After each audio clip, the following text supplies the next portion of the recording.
The morning rose pale and watchful over the church of St. Aldwyn's, as though even the sky hesitated to bless what was about to occur.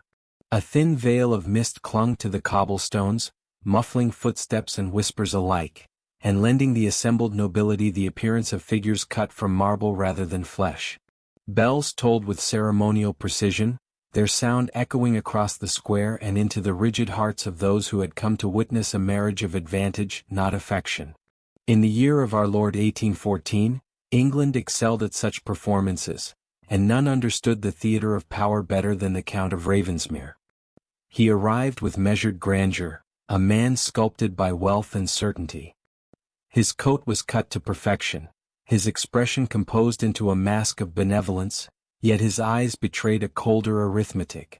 This wedding was not a union but a correction, a replacement of what he deemed a failure.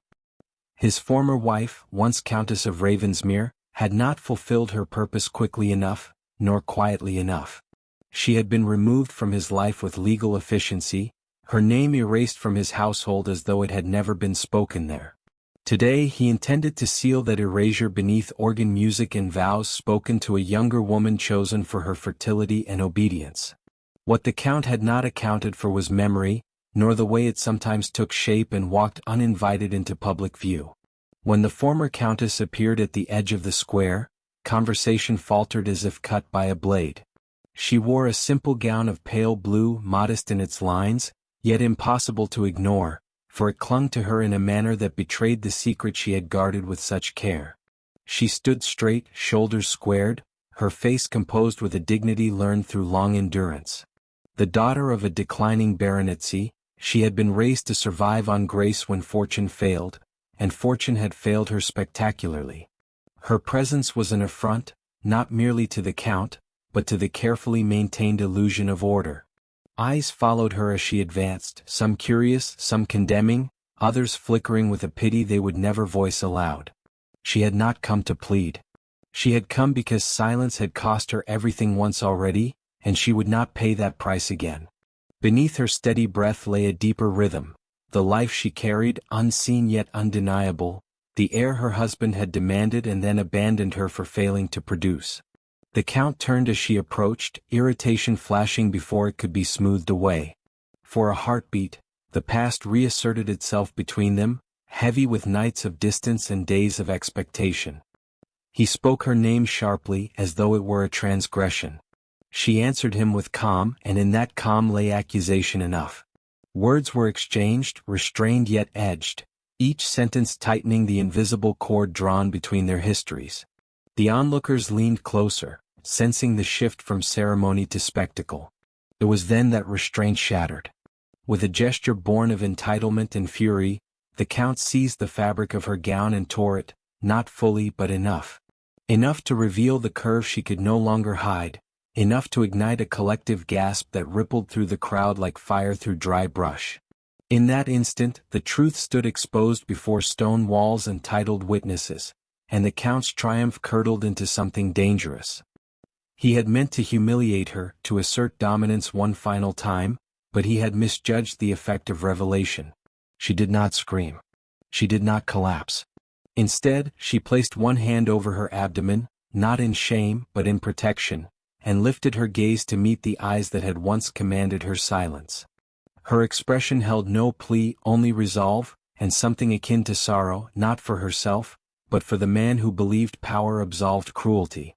The murmurs grew louder, edged with disbelief, and even the bride, pale and trembling, seemed to understand that the day had slipped beyond her grasp. The Count spoke, attempting to reclaim authority with practiced disdain, yet his words rang hollow against the weight of what all could see. The former Countess listened, then turned away from him and from the church doors that promised legitimacy to another. Each step she took felt measured, deliberate, as though she were walking not from disgrace but toward decision. The crowd parted instinctively, uncertain whether to condemn or revere her courage. As she passed beyond the square, the bells continued their ringing, indifferent to human reckoning. She did not look back. Behind her lay a world eager to forget her. Ahead lay uncertainty sharpened by necessity. The mist closed around her retreating figure, and with it ended the illusion that this story belonged solely to the man who had tried to end it. In the days that followed the broken wedding, the former countess learned how swiftly society could seal its doors. Cards once delivered promptly failed to arrive, servants lowered their eyes, and even the familiar lanes of her childhood village seemed to narrow against her. At her father's estate, neglect clung to the walls like ivy, debts whispered through ledgers, and shame sat heavy at the table. Her father, worn thin by pride and illness, spoke of remedies that sounded too much like surrender, among them a hurried betrothal meant to quiet gossip rather than secure happiness. She listened with courtesy, yet her mind moved elsewhere, circling the truth she could no longer deny. The child within her stirred, a reminder that endurance alone would not suffice. She had been trained to yield, to soften herself into shapes pleasing to others, but motherhood sharpened her will into something unyielding. That night, by candlelight, she resolved to leave. Not in defiance of her father, nor in pursuit of romance, but because remaining promised only a slower erasure. She prepared with care, choosing necessities over sentiment, folding garments that bore no crest. Before dawn, the house slept uneasily, and the corridors echoed with memories she refused to carry. Outside, the air smelled of frost and possibility. At the wrought iron gate, a single horse waited, steam rising from its flanks, and beside it stood a man she had not expected to see so soon. The Duke of Harland had returned from war bearing honors that weighed less heavily upon him than silence. Campaigns across Europe had taught him restraint, had burned from him any appetite for spectacle. He had known her distantly for years, through assemblies and cautious conversations, and had admired her composure from afar. When news of her humiliation reached him, it struck with the force of artillery, awakening a devotion he had long disciplined into quiet respect. He greeted her without flourish, his voice low, his bearing formal. He did not ask her to explain, nor did he offer pity. Instead, he acknowledged the danger she faced and the choice she was making. In his eyes, she saw understanding unmarred by expectation. The pause between them carried all that propriety forbade them to say, yet neither retreated from it. They rode before the sun rose fully, the path ahead veiled in mist. Conversation came sparingly, shaped by caution, yet meaning lived between their words. She spoke of the child not as a confession, but as a fact, and he accepted it with a solemn nod. He spoke of duty, of lands held in trust rather than ownership, and she recognized a kinship in his restraint.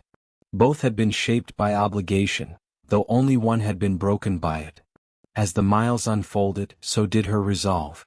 She did not ask where they were going, trusting instead the steadiness of his direction. He, in turn, did not presume her dependence, offering choices when roads diverged. Each gesture, small yet deliberate, rebuilt something the Count had torn apart, not fabric but faith. By evening, they reached a quiet house set apart from scrutiny, where she would be safe if not yet free. The Duke took his leave with measured respect, promising assistance without condition. As she watched him depart, the weight of her decision settled fully upon her. She was no longer fleeing disgrace, but stepping into uncertainty armed with truth. The days that followed unfolded with a deliberate quiet that felt earned rather than imposed. She adjusted to the rhythms of concealment, learning how anonymity could serve as both shield and mirror. Without an audience to perform for, she confronted herself honestly, examining the compromises that had once seemed inevitable. Letters arrived from her father, restrained and fearful, yet threaded with relief that she had not vanished entirely. She answered with reassurance, offering stability where she could, and drawing firm boundaries where she must. News traveled despite distance, carried by servants and travelers alike. The Count's name surfaced often, spoken with a curiosity sharpened by judgment. Whispers of inheritance and legitimacy began to circulate, no longer confined to drawing rooms. She understood then that her condition was not merely personal but political, and that silence would only embolden those who wished to erase her again. Each rumor strengthened her resolve to act when the time came, not in haste but with care. The Duke returned at intervals, his visits brief and purposeful. He brought information rather than comfort, treating her as a partner in her own fate. Through him, she learned the avenues by which truth could be asserted, and the risks each path carried. Their conversations deepened, shaped by respect and an emerging tenderness neither named. In his presence, she felt neither rescued nor diminished, only accompanied. One evening, as dusk settled over the fields, they stood together in wordless accord.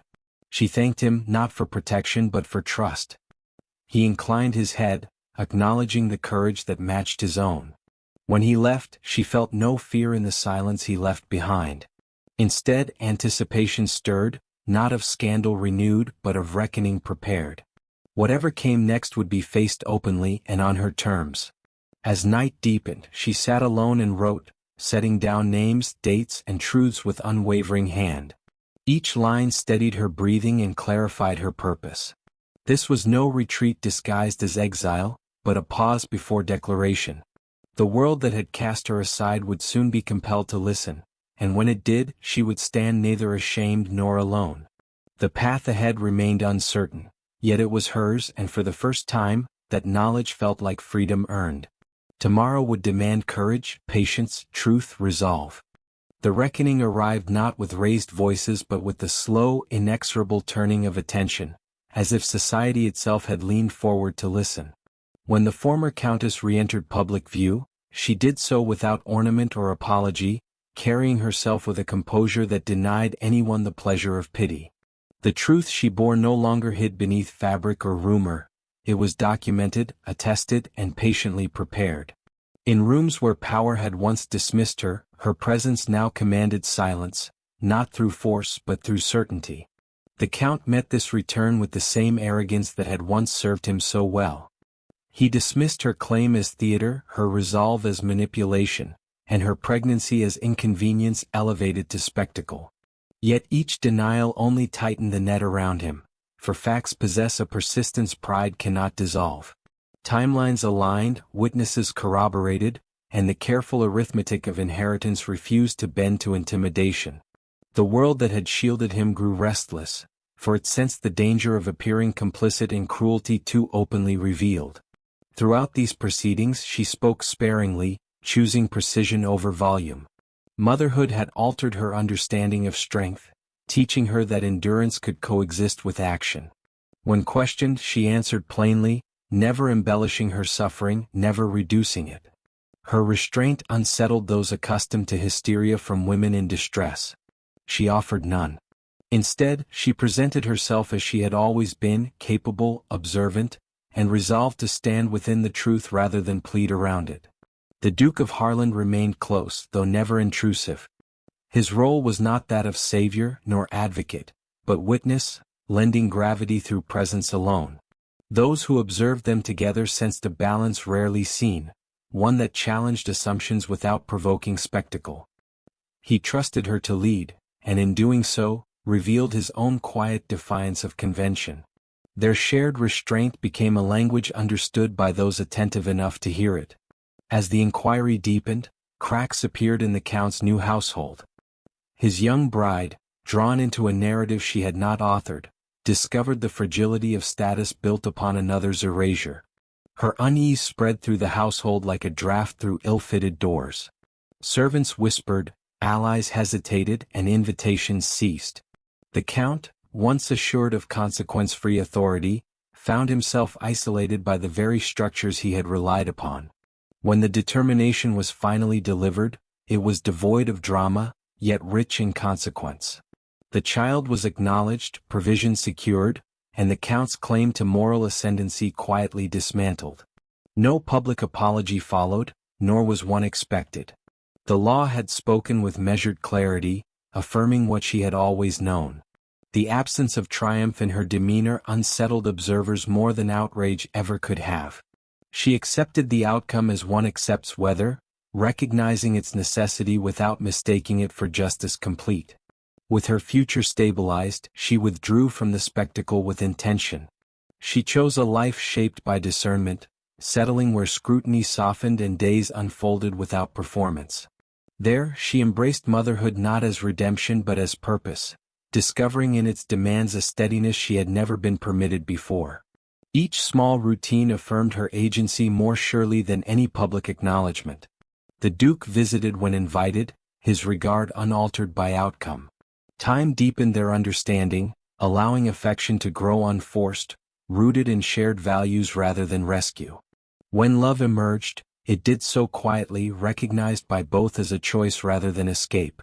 He offered partnership without presumption, and she accepted without surrender. Together they constructed something durable, founded on mutual respect and patience. The Count receded into diminished relevance, his name invoked less often and with less reverence. Power had not abandoned him entirely, but it no longer protected him from consequence. His attempt to humiliate had instead illuminated his own fragility, revealing how dependent authority was upon silence. She did not track his decline closely, finding no satisfaction there, only confirmation that exposure carried its own justice. Years passed, softening memory without erasing meaning. Her child grew within a household shaped by honesty rather than fear, learning early that worth was not granted by title but sustained through conduct. She watched this growth with quiet pride, aware that legacy could be chosen rather than inherited. The Duke remained a constant presence, their bond strengthened by time rather than tested by spectacle. When the story was retold, it often emphasized scandal or romance, seeking neat conclusions where none truly existed. Yet those simplifications missed the heart of what had occurred. This had never been merely about a torn dress or a public insult. It had been about a woman confronted with erasure who refused disappearance. The Count had believed exposure would end her. Instead it revealed him. In choosing to stand, to speak, and to act with restraint rather than rage, she altered the terms of her existence. She moved forward neither forgiven nor forgetful, but free in a way she had not known before. The world adjusted, reluctantly yet inevitably, to accommodate her persistence. And though her story closed without spectacle, it remained open in possibility, a testament to the quiet power of truth sustained and dignity reclaimed.